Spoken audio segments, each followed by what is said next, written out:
I work as a taxi driver. I'm divorced with no kids. I split from my ex-wife, Catherine, 20 years ago.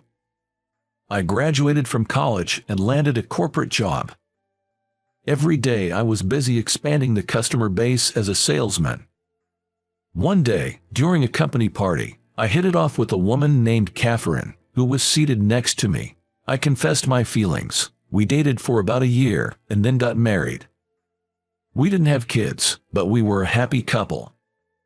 3 years into our marriage, there was an economic downturn everywhere.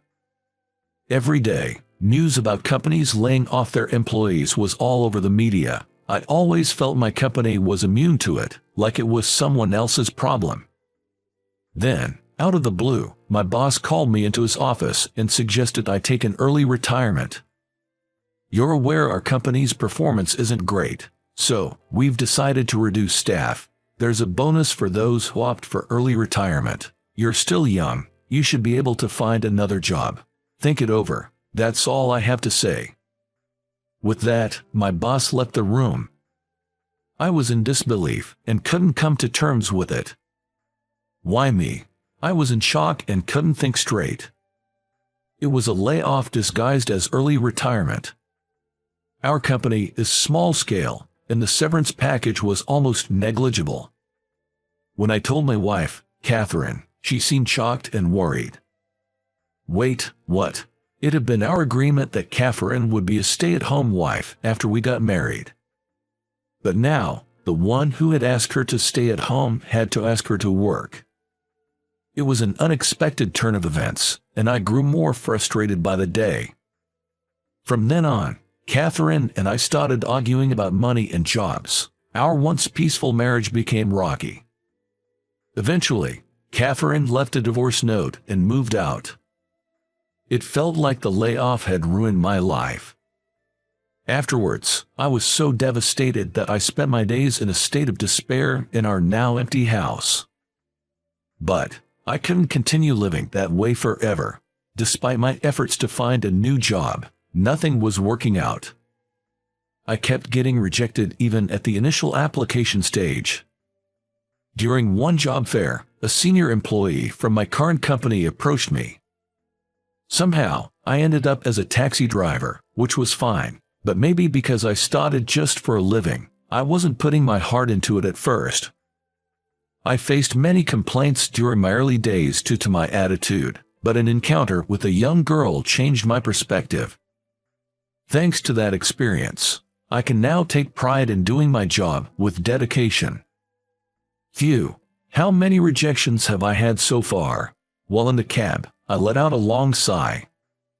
It's been 3 months since I started job hunting. I've been rejected by over 30 companies. When rejection keeps piling up, it feels like society is telling you, we don't need you, and it's really weighing on me. Miss, is everything okay? Did something happen? No, actually, I poured out my frustrations to the taxi driver. Despite studying hard, I failed my university entrance exam and ended up in my second choice. The economic downturn makes job hunting tough. My parents got divorced, and it's hard to reach out to either of them. It seems like I'm always failing at something. I choked back tears as I wrapped up my story. Well, I've been there. I was laid off from my job, and things didn't work out with my wife, leading to our divorce. Finding a new job was a real challenge. Even when I got this taxi job, I wasn't passionate about it at first. I was taken by surprise when the taxi driver suddenly began speaking to me. You're about the age she would be now. She must be too. Excuse me, do you have a daughter? No, but a long time ago, I helped a little girl. It was a pitch-dark night. The driver began to reminisce. He was waiting for passengers near the rotary in front of a train station when a small girl approached him. Please, can you take me to the vet? Perhaps because of the rain that had just stopped, she was soaking wet. She held a limp kitten in her arms. The girl handed the driver a $5 bill she had been clutching and pleaded. Please hurry. This is all the money I have. Go quickly. the driver realized something was wrong and immediately drove her to the nearby animal hospital, where the kitten received treatment. I hope the kitty's okay. Later, the girl's parents arrived and he learned the full story. Apparently, she had found the kitten and wanted to keep it, but her parents didn't allow it, so she had secretly been taking care of it in a park. She had gone to check on the kitten during the heavy rain earlier and found it collapsed. Oh no, kitty, are you okay? According to the vet, the kitten was just malnourished and would be fine with proper feeding. The kitty will be okay. Thank you so much, Mr. Taxi Driver. I couldn't have gone to the vet on my own. The girl's eyes sparkled as she spoke.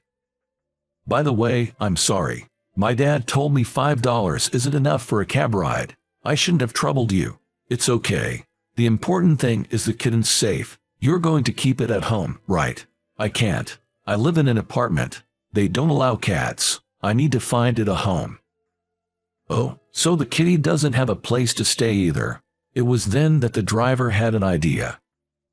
Why not become the kitten's owner himself? He thought he could manage to care for a homeless cat, even if he couldn't support his wife. That incident changed the way I view my job. That girl made me realize that my job is to help people. My attitude towards work changed because of her. I owe her a lot. The taxi driver spoke with deep emotion. Wait a minute. This story. I had been listening intently to the driver's story, my heart racing. Your cat is a tabby with droopy eyes, right? How did you know? Of course he'd be surprised. That makes sense. He hadn't described the cat to me. There was no way a stranger like me would know the specifics about his cat. Well, when I found the kitten, it was about 3 months old. I took care of it in the park for about a week. You're that little girl from back then. Yes, that's right. I nodded in response to the driver's words. It turned out that the drenched girl in the taxi driver's story was me. Well, that's quite the surprise. I was surprised too. Who would have thought? I discreetly peeked at the driver's face from over his shoulder. I'm glad to hear your cat is so well. He's been healthy and cuddles with me every day. I named him Whiskers, even though he's a tabby. He has some calico patterns on him, but it's amazing to think such a little girl has grown into such a remarkable young lady. Oh, I'm not that remarkable. Then he handed me his business card.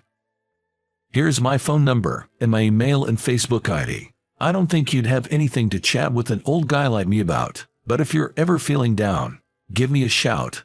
I won't push for a meetup or anything, okay? His words almost brought tears to my eyes. It had been a long time since someone had spoken to me with such warmth. Touched, I began to tear up. Thank you. What happened? Why the tears? Did I say something wrong? No, I'm just grateful for your words. I see. You've had it tough, huh? The driver gently patted my back. I sniffled, crying even louder. It's okay. Reach out if things get tough again. Yes. Thank you. Holding onto his business card, I parted ways with the driver. Although I felt a bit lonely, my heart was somehow warm. Not long after, the driver sent me a picture of Whiskers. When I first found him, he was tiny enough to fit in my palm, but now, he's a big cat, weighing over 22 pounds. Even on bad days, looking at plump Whiskers photos always cheered me up. However, my job search continued to be challenging. But, for some reason, I didn't get as down as before. There are times when your hard work isn't recognized. But if you give up just because of that, it's over. I continued my job hunt with determination and also worked on my thesis. Whenever I felt disheartened, I'd message the driver on Facebook. And he'd always reply with a picture of Whiskers, cheering me on with a "keep it up." But then, something happened that threw me off. Hello, Michelle. How about moving in with me? Why such a sudden proposal? It was a call from my mom. My dad was paying for my college tuition, and I was covering my living expenses with a part-time job and scholarships. So I thought I'd be financially stable until graduation. You remember who raised you, right? I do, but I'm lost. Can you explain what's going on? As I said that, she went on to say she's struggling financially and wants me to drop out and start working immediately. Hold on, what about Dad, who's been covering my tuition? If I drop out now, it'd be a waste of all that money, wouldn't it? But I'm out of money. I need you to help me out. I'm sorry, I have to hang up now. Wait. Unable to bear my mom's words, I quickly hung up. She called back immediately, but I ignored it. From that day, I received numerous messages and missed calls from her. But I didn't even have the strength to go through them. At that moment, a message arrived in my inbox. Oh, looking at the attached photo, I was taken aback. It was a picture of Whiskers. Been a while since we talked. Everything okay? Seeing the driver's message, tears welled up in my eyes. I immediately called him to talk about my mom. I'm sorry. I know it's your lunch break. No, I'm sorry for sending you a message during such a hard time, but you should probably keep your distance from your mom for a while. It's not right for a parent to tell their college-aged daughter to support herself. Hearing the driver's words, I quietly nodded. I decided to cut off contact with my mom until my life settled down. I explained the situation to my dad and asked him to be clear with her if she inquired about me. If anything happens, just let me know. I think I can help talk to your mom. Thank you.